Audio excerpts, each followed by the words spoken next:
The summer air was thick with the scent of honeysuckle and warm earth as Sophia's car crunched up the graveled driveway of her Aunt Ruth's countryside cottage. It was the kind of quiet that was loud in your ears, a stark contrast to the constant hum of the city she'd fled. At 26, Sophia felt 100 years old. Her heart was a fragile, bruised thing after her breakup with Mark. She needed this. She needed the familiar smell of her aunt's lavender laundry detergent and the sight of the sprawling vegetable garden. Aunt Ruth was on the porch, her silver hair cut in a no-nonsense bob. She enveloped Sophia in a hug that felt like home. "My sweet girl," she murmured, her voice warm. "You're here now, you'll heal." The first week was a balm. Sophia spent her mornings on the sun-drenched porch, sipping coffee and listening to the chorus of birds. She helped Ruth weed the garden, the rich, dark soil cool and forgiving under her fingers. Evenings were for cooking, the kitchen steamy and fragrant with rosemary and garlic. For a few precious days, the ache in her chest dulled. But one evening, as they were slicing sun-warmed tomatoes from the garden, Ruth shattered the peace. "Have you heard a word from Mark?" she asked, her tone deceptively light. Sophia's knife stilled, the familiar pain lanced through her. "No," she said, her voice tight, "and I don't want to." "I just think," Ruth continued, undeterred, "that closure is important. To truly move on, you need to." "I need to forget him," Sophia interrupted, the knife clattering against the wooden cutting board. "He didn't want me, Aunt Ruth. He made that perfectly clear. Can we please just change the subject?" Aunt Ruth's lips pressed into a thin line, but she nodded. A heavy, uncomfortable silence settled over them for the rest of the meal. The next morning, the air had changed. Aunt Ruth's gentle demeanor had been replaced by a steely resolve. "We're going into the city," she announced, her voice leaving no room for argument. "I have errands. I need your help." A knot of anxiety tightened in Sophia's stomach, but she nodded mutely. The drive was quiet. Sophia watched the familiar landscape blur past, then frowned as her aunt sped past the exit for the mall.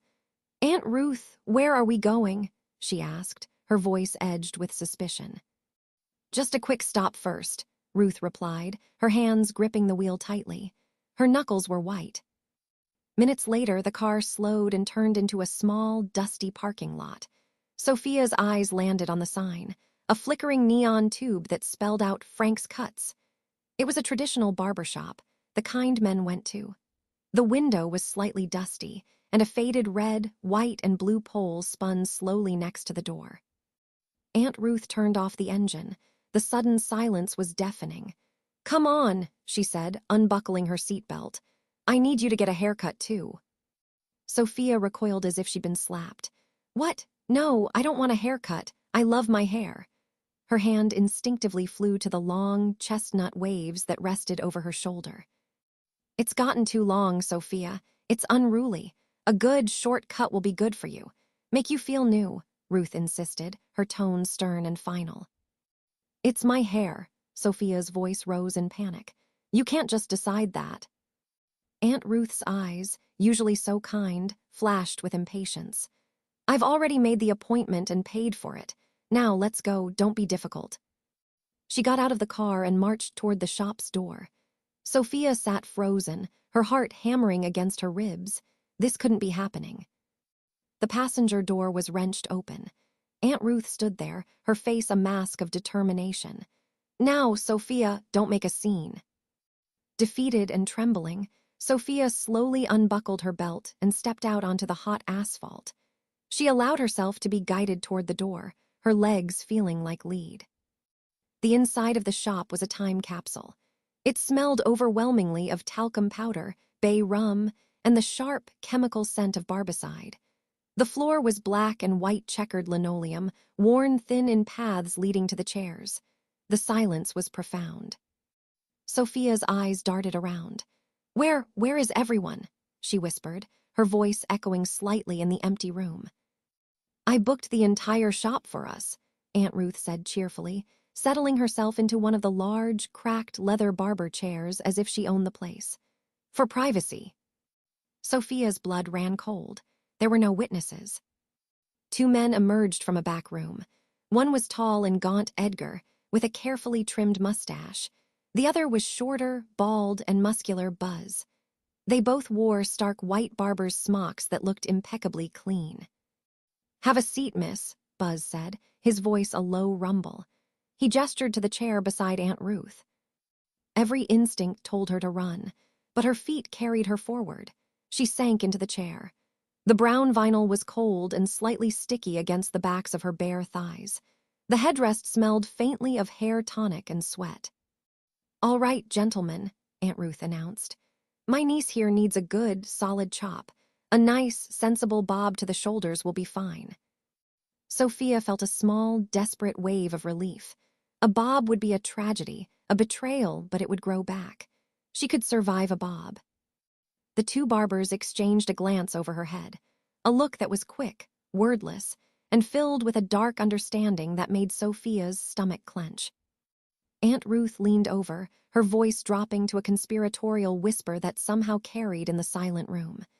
"Actually," she said, the word hanging in the air, "after the bob, I want you to shave it all off. Take it all down, smooth, just like you did for me last week." The world stopped. Sophia's jaw went slack. "No!" The word was a raw, terrified scream that tore from her throat. "Absolutely not. Aunt Ruth, please, you can't." "Hush," her aunt snapped, her voice like a whip. The kindness was completely gone from her face. "The barbers know what they're doing. This is for your own good. It's a fresh start.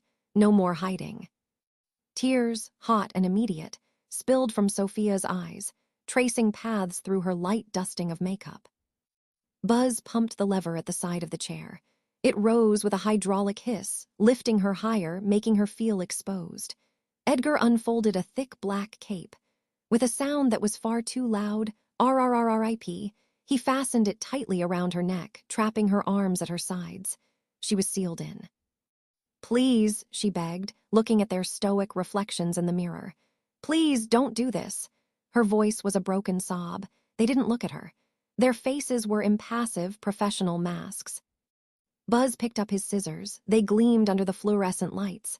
The first snip was a gunshot in the quiet room. Sophia flinched. She watched in the mirror, hypnotized by horror, as a thick lock of her chestnut hair was severed. It fell onto the black cape with a soft, final sound. Snip, snip, snip. The sound was rhythmic, merciless. With each cut, she felt a part of herself being severed. Chunks of her hair, her identity, her security, rained down into her lap and onto the floor around the chair. She cried silently, her shoulders shaking. Within minutes, her beautiful long hair was gone, replaced by a blunt, chin-length bob that made her look like a stranger. "Lovely," Aunt Ruth remarked from her chair, a critical eye on Sophia's reflection. "Keep going," Buzz said, his voice flat.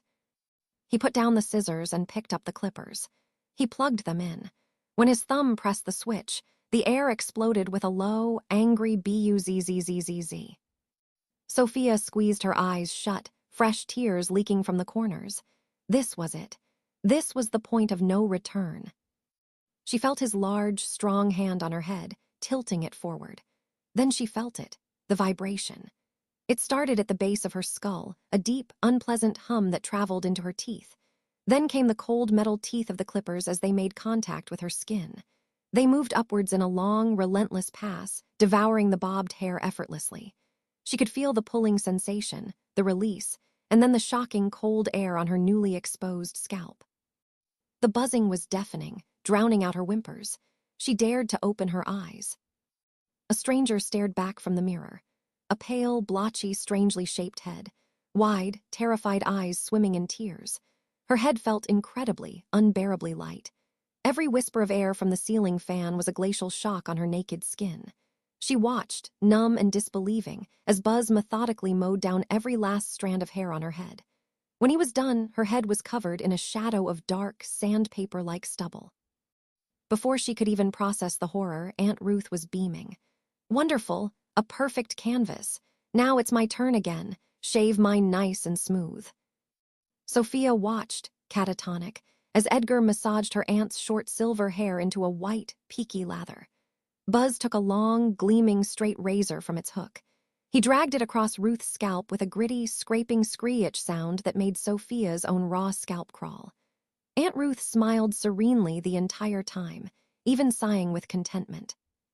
"Doesn't it feel liberating, Sophia?" her aunt asked, rubbing her own perfectly smooth, shiny scalp. "So light, so free." Sophia couldn't speak. She couldn't move.